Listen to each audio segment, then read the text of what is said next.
I am always honoured to rise in the House of Commons on behalf of my constituents to speak for individuals, families and communities in New Brunswick Southwest. New Brunswick is a place where people work hard, play by the rules, and sacrifice for their kids and grandchildren. And in this way, the Maritimes are really just like any other part of this great country. But today, working hard just isn't paying off like it once did. That's because this federal Liberal government isn't upholding its end of the bargain. It isn't delivering on its promise to Canadians. And Canada is at a difficult crossroad. The economic skies are very dark, and times are very hard for Canadians. And I remind the members opposite, those MPs who represent the Liberals and the NDP, that federal tax increases, sky-high deficits, and out-of-control inflation are all the result of deliberate policy choices made by this government and that they have supported for the last 8 years. And what are the consequences of botched federal policies? After 8 years of this Liberal Prime Minister, inflation is at a 40-year high. Since last year, the cost of groceries is up 11%. Half of Canadians are cutting back on groceries. And 20%, 1 in 5 Canadians, are reducing or skipping meals to control costs and help make ends meet.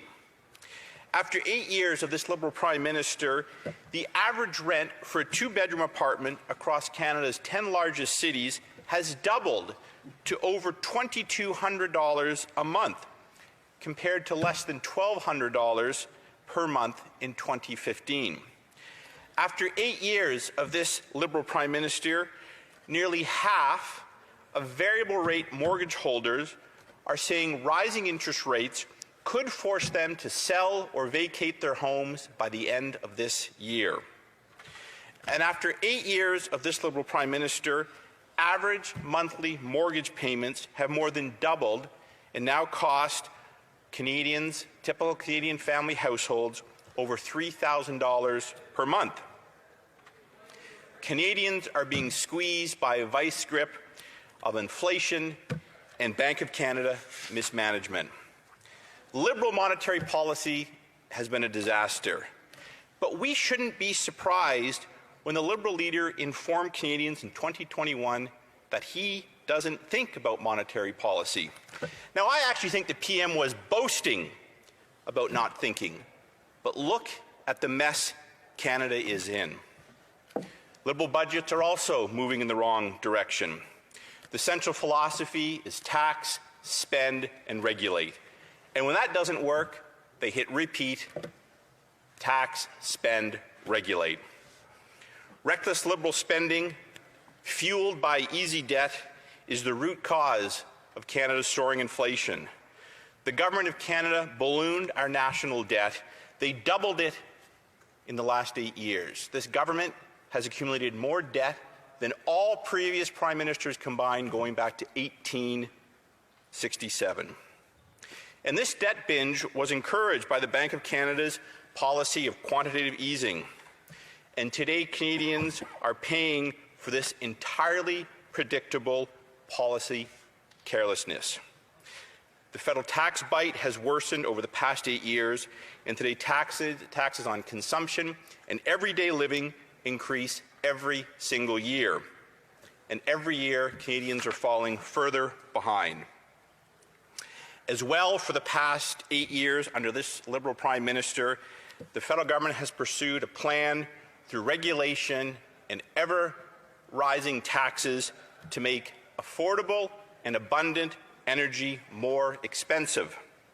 Home heating fuels, electricity, and pump prices are all more heavily taxed, and Liberals keep raising those taxes. Canada can do better. If you look back 8 years ago, taxes in this country for families and businesses and individuals were lower. If you earned a low income, you actually paid no federal income tax, and the GST was cut to help low-income Canadians.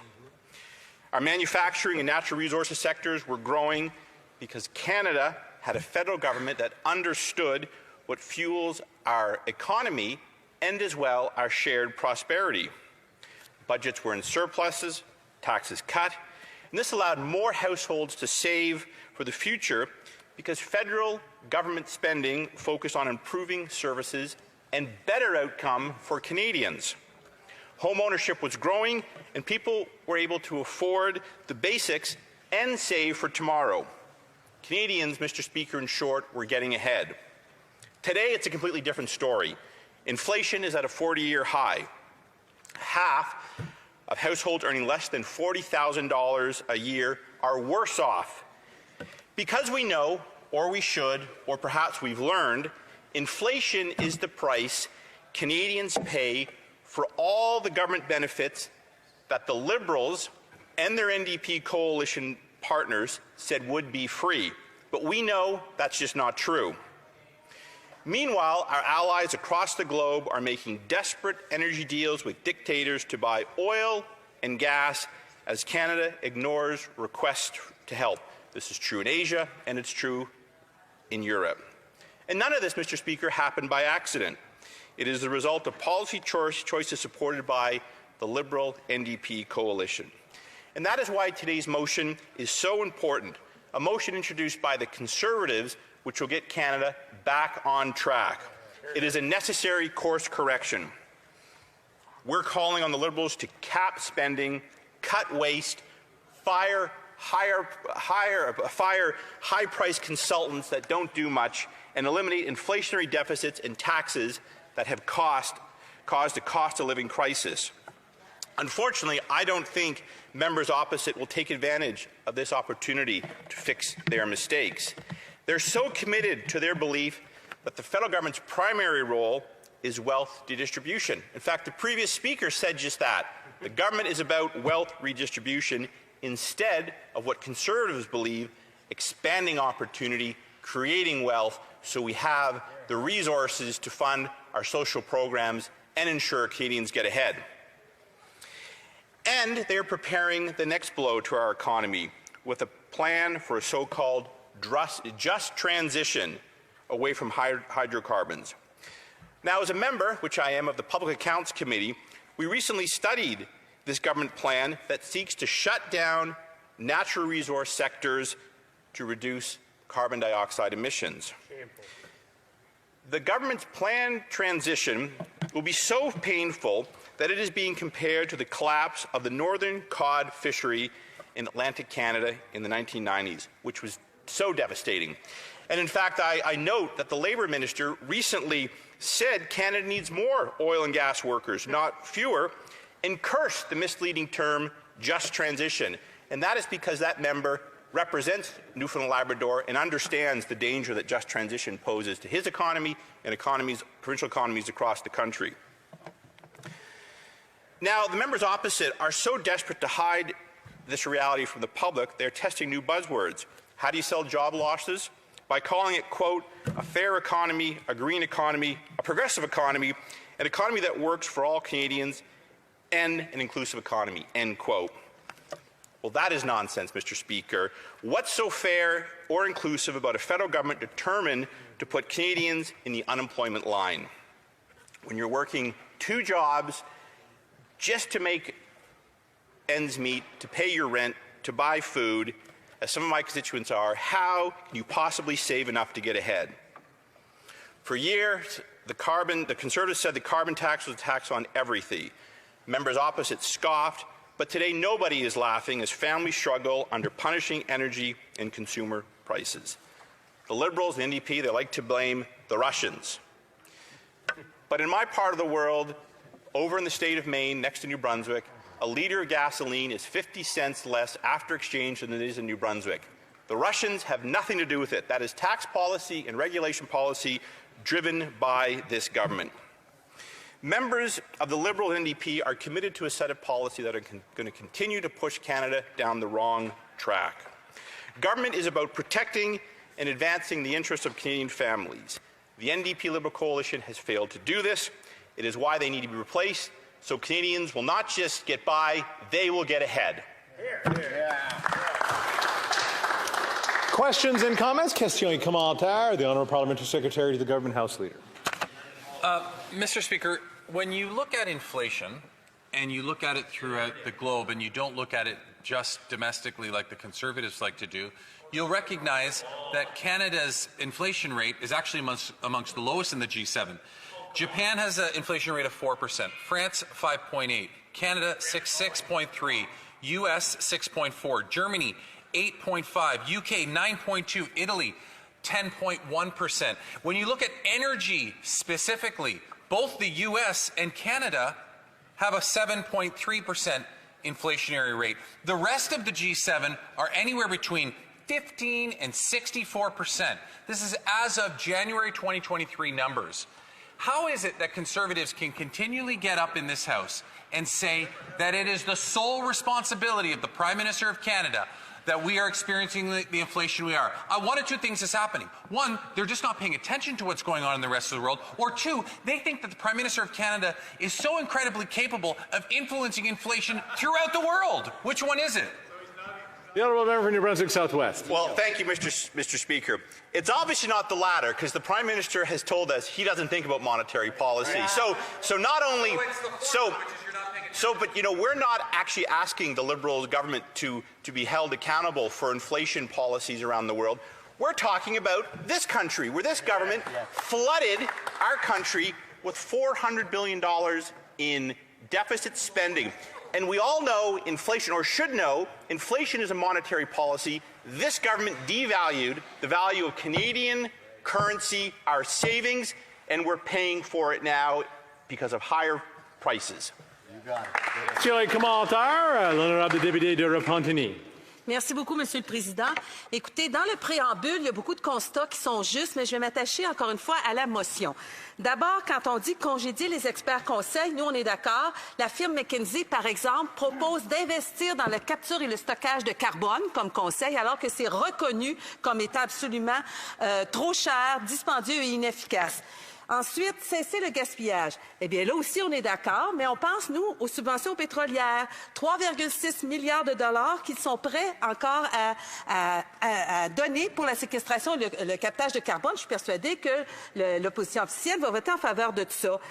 Est-ce que vraiment on pense que les pétrolières ont besoin d'argent alors qu'elles engrangent des profits, mais faramineux, grâce à la hausse du prix de l'essence? Alors, pourquoi les conservateurs n'en parlent-ils pas? Le député de Nouveau-Brunswick Sud-Ouest. Mais, Monsieur le Président, écoute, on parle beaucoup de choses qui sont de choses différentes. Aujourd'hui, on parle des taxes, des dépenses du gouvernement énormes qui ne font pas du bon sens, mais d'après nous, les sources d'énergie ne devraient pas avoir des subventions. Point. Merci beaucoup. Question et commentaire. The Honourable Member for Cowichan-Malahat-Langford. You know, Mr. Speaker, I really am amazed at the audacity of Conservatives on some days. You know, I listened to that member talk about the pain at the pump that his constituents are experiencing, but nowhere in his speech did he mention the massive increase in oil and gas profits. Since 2019, up 1,011%. So, Mr. Speaker, I'll invite the member to stand up in this place, stand up for his constituents who are experiencing pain at the pump, and take on the corporations who are gouging them every single day. That is the cause of inflation in Canada. The Honourable Member for New Brunswick Southwest. Well, once again, we're getting a lesson not to follow in Economics 101. There is no doubt that profits for oil and gas has gone up. But you know what? That is because the policy of this government with their NDP coalition has been to restrict supply and ensure the demand is ahead of the supply. We need to bring more hydrocarbons to market to bring down those prices at the same time as we cut the carbon tax to give consumers and families a break. Yeah. That is how you break the vice grip of inflation. It's not by contraction and pain. It is by growth, hope, and opportunity. Questions and comments? Question et commentaire. The Honourable Member for Edmonton-Wetaskiwin. Well, thank you, Mr. Speaker. The Liberal member from Kingston got me to thinking. I'm just reflecting. I feel like there was a Prime Minister Trudeau before this government, a Prime Minister Trudeau who ran massive inflationary policies that led to economic devastation in the 70s and 80s, and again, massive cuts in the mid to late 90s to healthcare, social service, and education because of that. I'm wondering if my honourable colleague remembers that as well. The honourable member for New Brunswick Southwest, and a very short answer. Well, I'm vaguely aware of Trudeau the First. But you know what? What I found interesting is the national energy policy, which was devastating to Alberta and Western provinces, at least had Canada as the beneficiary, industries in central Canada. Now, I think it was misguided policy. I look at what the Liberal government today is doing, and they are ruining not only energy policy in this country, at the same time, they're driving up energy more expensive and selling it to Americans and Europeans at a cheaper price. It is completely backwards. So this Prime Minister, in many sense, is doubling down on bad policy and hurting Canadians. Now, before